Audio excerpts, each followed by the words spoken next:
Hello everyone, once again I welcome you on this platform that the Genuine Education. This is Gaurav Sharma.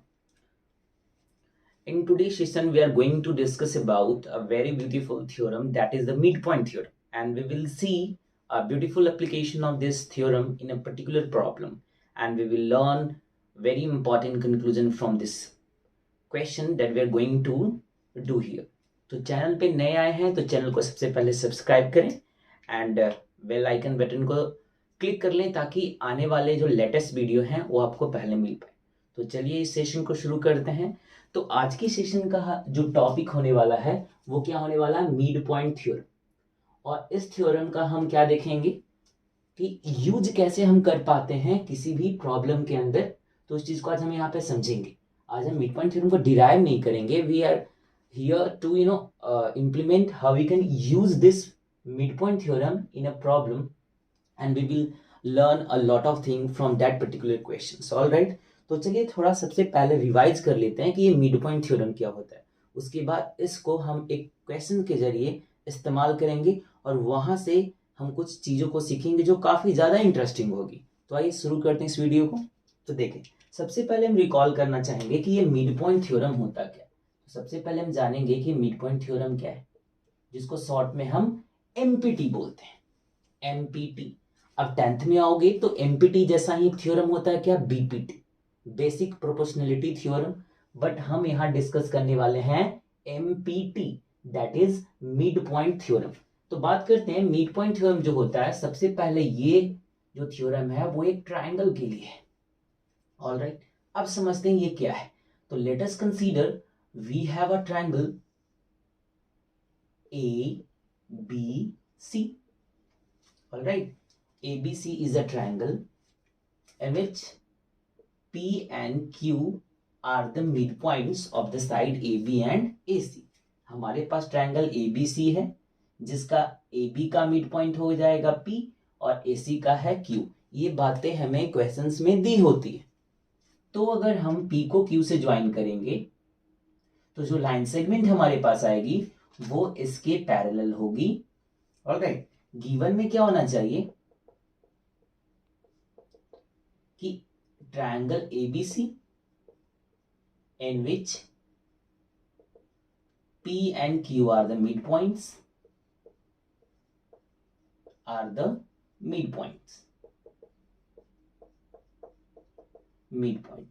Alright, then as per the midpoint theorem is concerned, we will write over here PQ will become parallel to BC, first important thing, and the second is PQ will become half of BC. जो midpoint theorem होता है उससे ये concept हमें समझने को मिलता है कि अगर हमारे पास कोई अपने पास एक ट्रायंगल है, let us consider we have a triangle ABC in which P and Q are the midpoints of the side AB and AC respectively. तब क्या होगा, जो PQ लाइन सेगमेंट होगी वो BC के पैरेलल हो जाएगा और साथ में PQ जो होगा वो BC के हाफ होगा। ये कॉन्सेप्ट को हमें मिड पॉइंट के लिए समझ के चलना है। अब इस कॉन्सेप्ट को हम कैसे किसी प्रॉब्लम के अंदर यूज करेंगे वो आइए चले देखते हैं। तो इस प्रॉब्लम को सॉल्व करने के लिए what we have to do, let us see a question here. Suppose we have a triangle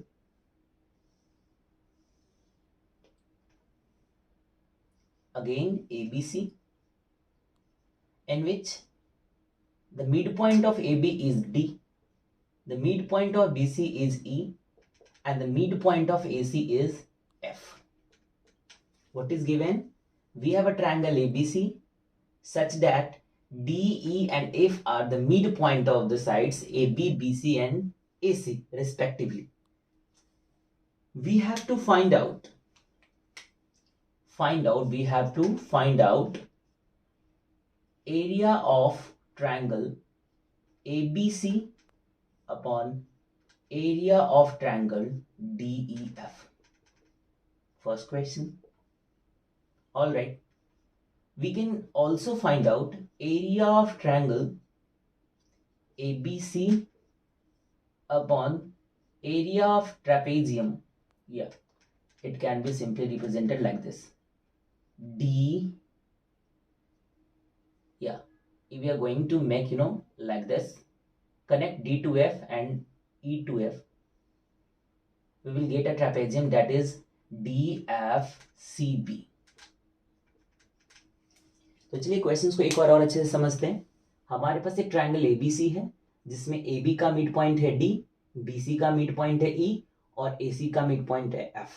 तो अब क्या करना है, हमें इस ट्रायंगल में दो अलग अलग क्वेश्चंस हैं। हमें area of triangle ABC upon area of triangle DEF का रेशियो बताना है कितना होगा। दूसरे सवाल में क्या है, हमें ट्रायंगल ABC और ट्रेपेजियम DFCB का एरिया का रेशियो बताना है। ऑलराइट, तो इस क्वेश्चन को हम कैसे परफॉर्म करेंगे, तो चलिए आज इस वीडियो के अंदर में मैं आपको बताऊंगा how we can use the mid point theorem in this particular question to evaluate these two questions that we can see here. All right, so let's begin this question.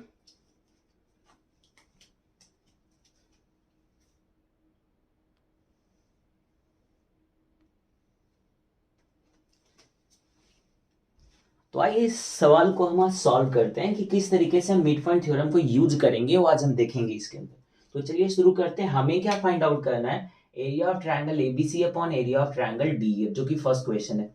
तो इसको करने के लिए क्या करेंगे, we will use the concept of mid point theorem, जो कि हमने लेक्चर के शुरुआत में डिस्कस करा था। तो आइए यहाँ पे देखते हैं कैसे करेंगे। तो सबसे पहले हमें क्या करना है, तो जो ये ट्रायंगल है, look at this ABC and DEF। Alright, तो सबसे पहले हम देखते हैं क्या है कि हम बात करेंगे DEF, ए वाले ट्रायंगल और इस वाले ट्रायंगल में क्या है। क्वेश्चन को सॉल्व करने से पहले कुछ हम यहाँ पे डिफाइन करेंगे। DEF ट्रायंगल में और हमें चलना है DBE ट्रायंगल में, ये दोनों ट्रायंगल के बारे में हम डिस्कशन करेंगे। तो चलिए यहाँ पे लेट अस कंसीडर करते हैं कि दो ट्रायंगल की बात करते हैं। तो आप यहाँ पे क्या देख रहे हो कि D और F जो है वो AB और AC का मिड पॉइंट है। ऑलराइट, तो जो DF मिलाने वाली लाइन होगी वो पूरे किसके पैरेलल हो जाएगी, इस पूरे BC के पैरेलल हो जाएगी। D और F क्या है, मिड पॉइंट्स है, तो इनको जो लाइन कनेक्ट करेगी वो पूरे BC के पैरेलल होगी। तो क्या हम DF को B के पैरेलल बोल सकते हैं? अगर ये DF है जो पूरे BC के पैरेलल है, तो ये जो DF होगा वो छोटे से पार्ट B के पैरेलल भी होगा। ऑलराइट, तो ये जो चीज होगी ये इसके पैरेलल हो जाएगी। साथ साथ में DF, या alright, we will not go with the sides length, we will only discuss here DF become parallel to B।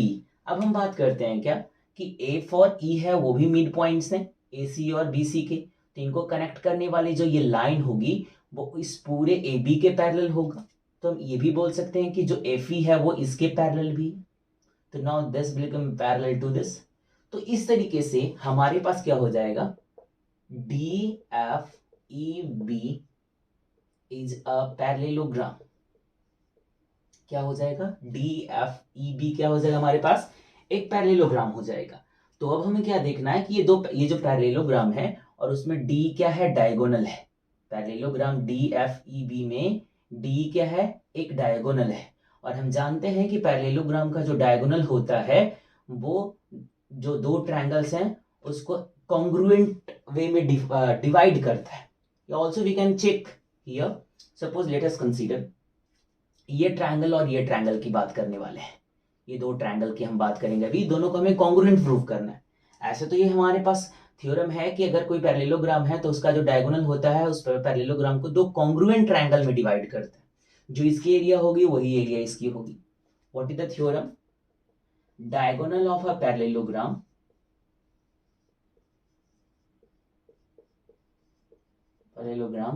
divides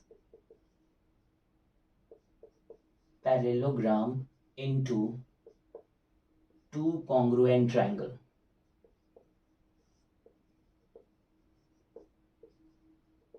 Two congruent triangles.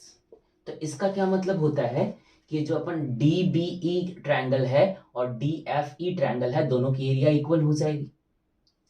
We can say area of triangle DBE will become equal to area of triangle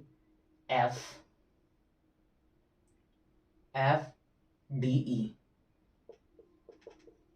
All right. Because हम जानते हैं अगर दो figure हमारे पास congruent हैं तो दोनों की एरिया भी इक्वल होगी आपस में, पैरामीटर भी इक्वल होगा। तो पैरामीटर की बात नहीं करेंगे, एरिया की बात करेंगे, क्योंकि यहाँ पे एरिया की हमें जरूरत है। तो दोनों की एरिया क्या हो जाएगी, सेम। तो लेट अस कंसीडर कि let area of triangle DBE is equal to x। All right, अगर मैं इसकी एरिया को x कंसीडर करूं तो ये भी एरिया कितना हो जाएगा, x हो जाएगा। उसी तरीके से अगर हम इस वाले पैरेललोग्राम, ये जो फिगर है वो भी एक पैरेललोग्राम बन जाएगा। आइए कैसे पता करते हैं। ये once again F and E are the mid points, तो ये इस इंटायर ए बी लेंथ के पैरेलल होगा, तो एफ ई जो होगा वो ए डी के भी पैरेलल हो जाएगा। उसी तरीके से डी ई है, मिड पॉइंट्स, इनको कनेक्ट करेंगे तो ये जो लाइन सेगमेंट बनेगी वो एसी के पैरेलल हो जाएगा as per the mid point theorem is concerned. तो D will become parallel to F also. तो finally D E F A will become a parallelogram.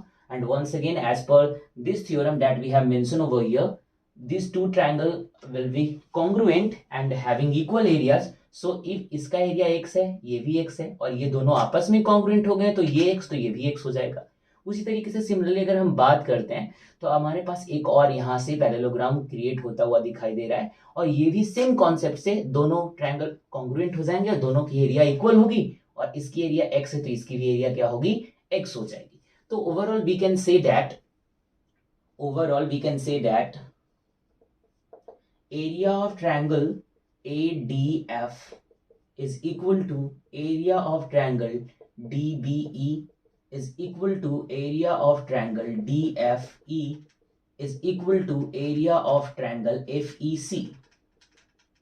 ये जो 4 डिफरेंट ट्रायंगल हमें दिख रहे हैं, सब ट्रायंगल की एरिया क्या होगी, सेम होगी, क्योंकि सारे ट्रायंगल आपस में कॉन्ग्रुएंट है। तो इस तरीके से हमारे पास ये कॉन्सेप्ट हमें समझ में आ गया कि सारे अगर ट्रायंगल एबीसी में डी एफ और ई मिड पॉइंट्स होंगे तीनों साइड्स के, तो जो ट्रायंगल यहाँ पे बनने वाले हैं 4 डिफरेंट ट्रायंगल का फॉर्मेशन होगा, वो सारे ट्रायंगल जो होंगे आपस में कॉन्ग्रुएंट होंगे and will having same area.